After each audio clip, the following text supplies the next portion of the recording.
Се комплетира владиниот кабинет. 5 од замениците министри ќе бидат од ДУИ. Веќе се шпекулира дека досегашниот заменик за внатрешни работи Агим Нухиу ќе оди во правда, а на негово место ќе дојде поранешниот директор во Телеком Назим Буши.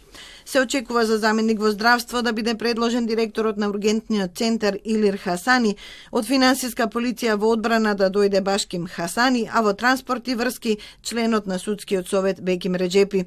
Официјално првиот вице-премиер Артан Груби дава потврда за ресорите, но меѓупартиската поделба на директорските места и имињата на новите раководители ги нарекува шпекулации. Договорени сме за поделбата на позициите на замениците министри и државни секретари, како и основната поделба на некои од директорските места, но всушност тоа не е поделба, туку замена на ресорите, например пошта АД пошта со МЕПСО или пак фондот за пензиско инвалидско осигурување со ЈПДП, и значи се работи само за размена на директорски позиции, на директорски места, за да бидеме многу попродуктивни, да видиме луѓето да дадат подобри резултати. 5 заменици министри, 5 државни секретари за ДУИ, но и 5 ротации во раководењето со агенции, фондови и други државни институции, објаснува Груби. Во коалицијата Можеме се уште се договараат кадровските решенија.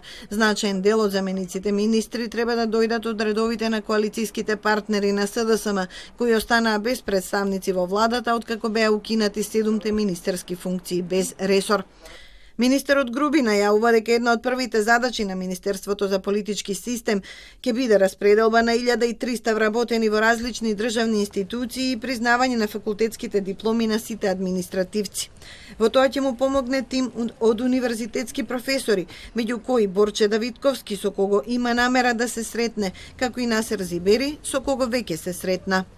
Министерот Зибери нема да се вработи во новото министерство, но ќе биде дел од интелектуалците кои што ќе направат анализа и ќе работат на структурирањето на ова министерство. Господинот Насер Зибери е во врвот на нашето општество и верувам дека може да им помогне на нашите граѓани. Проблемот со вработените кои земаат плата, а не доаѓаат на работа е долгогодишен.